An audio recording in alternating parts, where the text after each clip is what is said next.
Okay, now we'll look into one more aspect of financing decision, that is capital structure theories. Capital structure theories. Capital structure is about whether to have equity more or debt more or preference shares more. In the sense, what should be the mix of various source of finance is capital structure theories. Various aspects to be looked at. For example, if you go for equity shares, you don't have an obligation like interest, but you will have ownership dilution because many people becomes owners. If you go for debt, ownership will not be diluted, but there will be a obligation to pay interest. So every source of finance has its own advantages and disadvantages. But let's look at purely financially. Now, let's see. Try to think now. When company has, if company has, if the firm has more debt percentage, the company has more debt percentage, do you think return for equity shareholders will increase or it will decrease? Can you think, what do you think will happen if company takes more proportion of debt?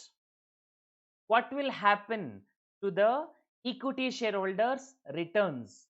Do you think it will increase or do you think it will decrease? Listen to my words carefully. I'm not asking about the profit, I'm asking about the return, meaning in percentage terms. In percentage terms. Okay. Uh, what do you call return for equity shareholders? Can you give me the ratio? What do you think is the ratio called as? Return for equity shareholders. Return from equity shareholders point of view. What is that return is called as? Any idea? Remember, ratio, return for equity shareholders, profit from equity shareholders point of view. What is that rate? What is that percentage? What is that rate of return is called as? I'm not asking rupees per share. Rate of return, percentage. Rate of return for equity shareholders. What is it called as? Return from equity shareholders point of view. Okay, I'll give the answer. It is called as ROE. I'm getting amazing answer. Debt equity ratio, dividend, EPS. I'm asking return on investment. How can you get debt equity ratio? How can you have EPS? How can you have dividend? I'm asking the answer in percentage terms. Dividend is not in percentage. EPS not in percentage.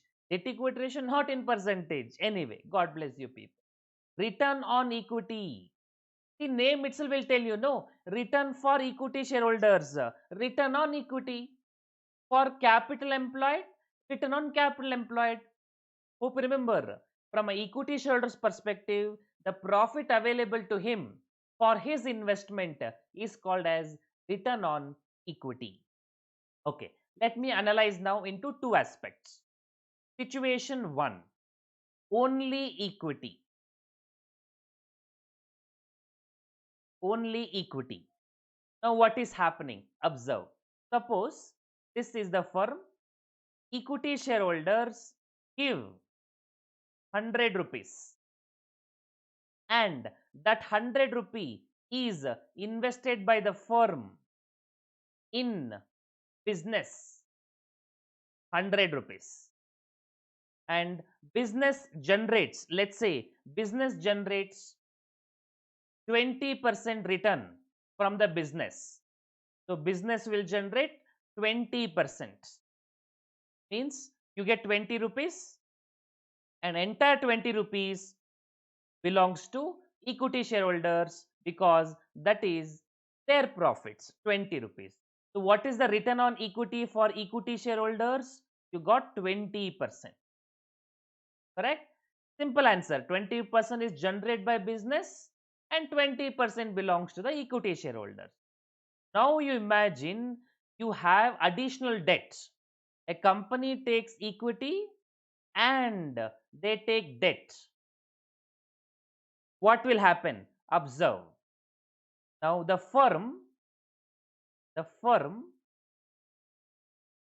will receive 100 rupee from equity shareholder. From equity shareholder, they receive 100 rupees.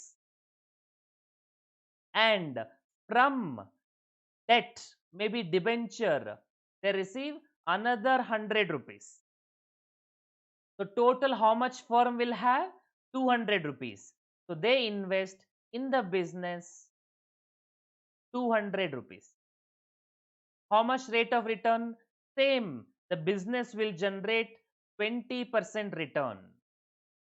Now can you tell me how much will be the firm earning? 200 into 20%. On 200, they earn 20%. How much will the profit made by the firm? 200 into 20%. How much? 200 into 20%.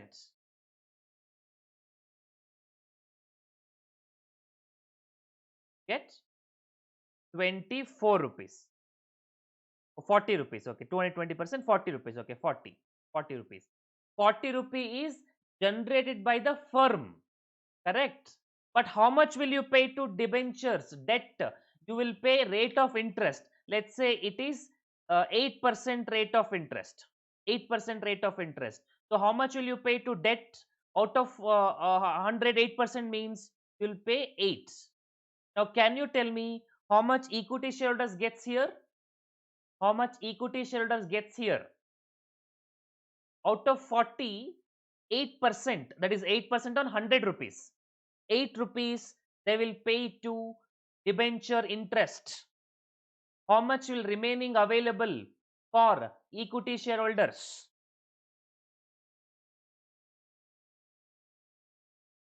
32.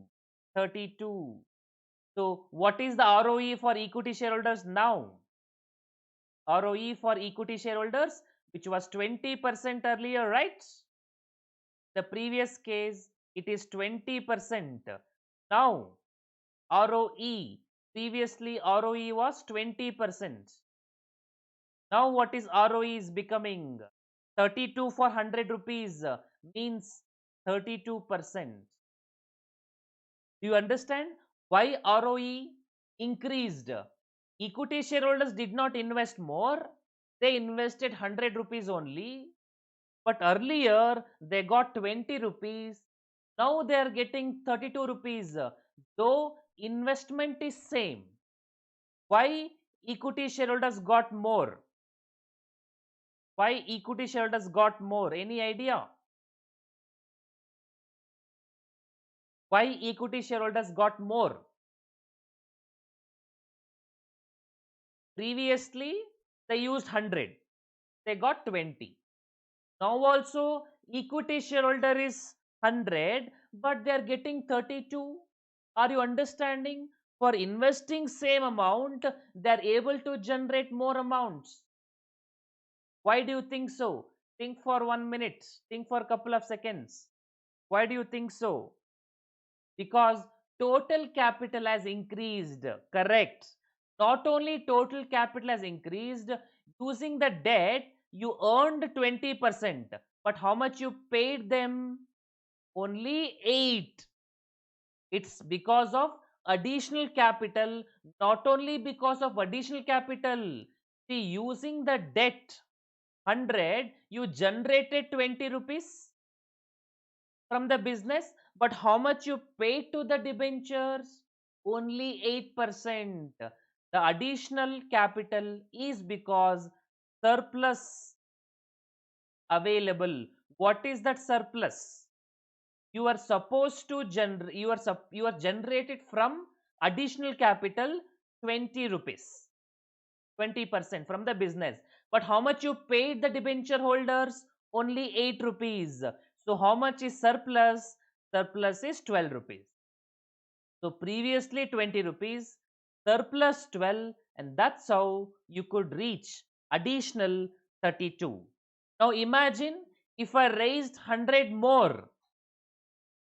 Do you think my profit will increase more?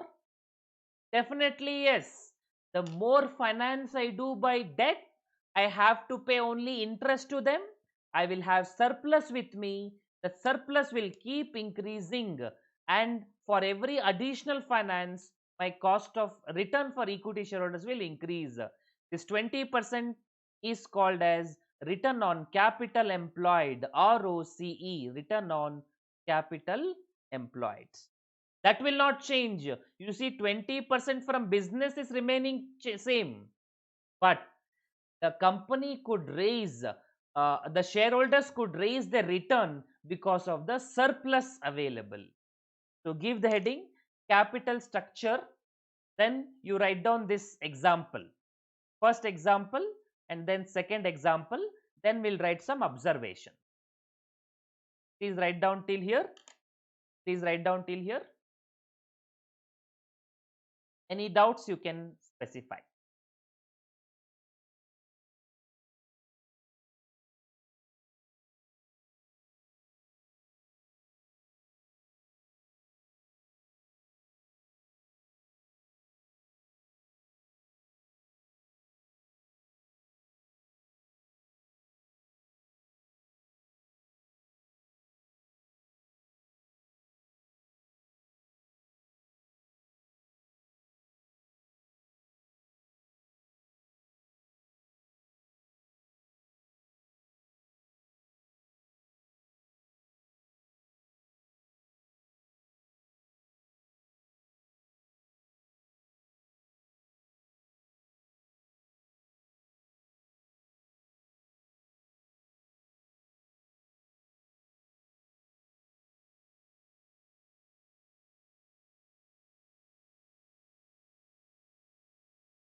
Is it completed?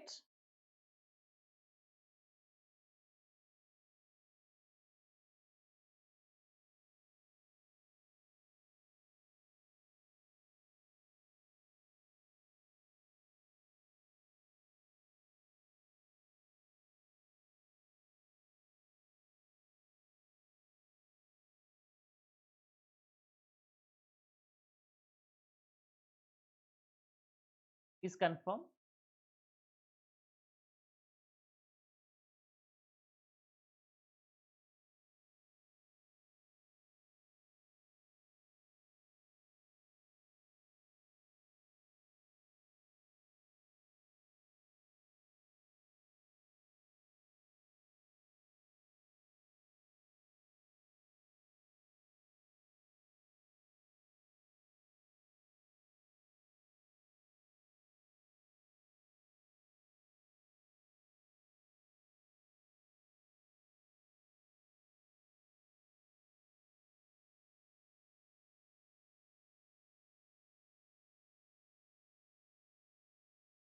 Is it done?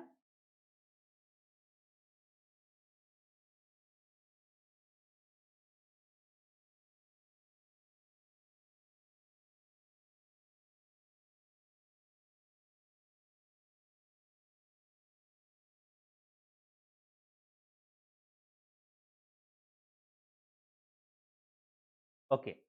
Now just imagine the situation. Try to answer my question.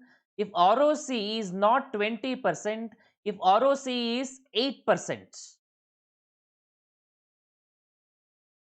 if ROC is 8%,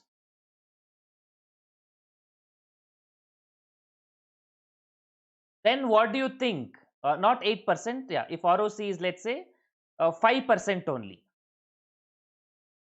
That means in first situation, 5 rupees will be given by firm and 5 rupees will be paid to equity shareholders. Their ROE will be 5%. That is same only. Second case, what will happen? 5% on 200. Can you tell me how much will happen? ROC 5% means what will happen?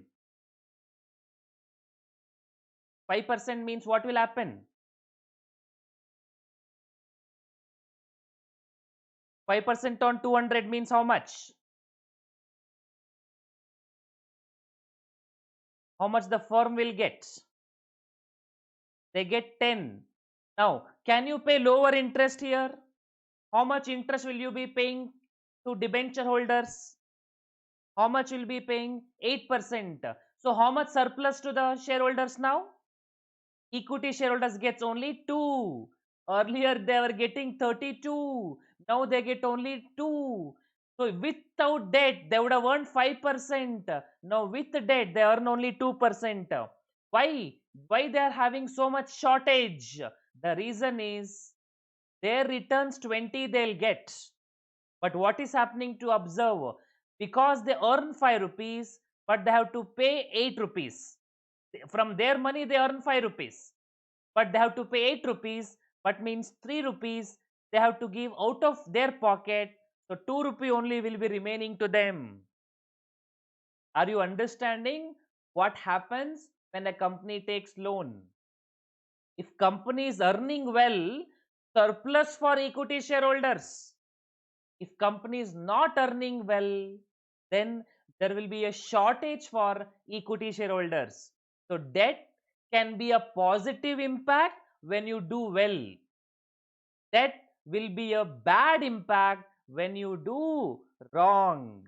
The reason is that debenture interest remain fixed. So when you make more money, you don't have to pay them. You have a surplus. But if you're not able to earn money, there is going to be a shortage.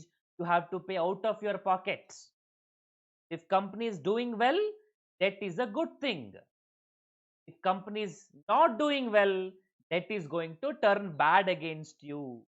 That is why in the heat of the moment when we want to grow business, people take loan after loan after loan. They are very, very energetic. Then if the business do well, do good. Everybody is fine. Business don't do well, energy becomes allergy. That means they default the payments. It can be so intriguing also. Some people who could not take debt, you know what is happening? People will go out of the country. Vijay Mallya, Nirav Modi, who could not take the debt burden, ran out of the country. Some people like Siddharth, I don't know whether you know, Cafe Coffee Day owner, he took his life because he could not pay the debt. Reliance, you know, Reliance is actually the Ambani and two Ambani group. Two Ambanis were there, Mukesh Ambani, Anil Ambani. And Anil Ambani is almost down to zero. He has gone for bankruptcy. Why? Could not pay the debt. So many companies we can give example where a debt has become a burden. That's why, you know, Mukesh Ambani recently, he said, I will make my company debt-free company by the next year. Actually, he achieved in advance only. He has received money from Facebook. He has received money from so many strategic partners, from venture capitalist people. And he said, I want to repay my debt. I don't want to have debt. So whether debt is good or debt is bad cannot be told in one word. But definitely, having a debt means more capital you get, so you can earn more returns, provided you earn. But if you don't earn, you have to pay out of your pocket, so it becomes a risk for you. So debt is a good in one hand, debt is bad in another hand.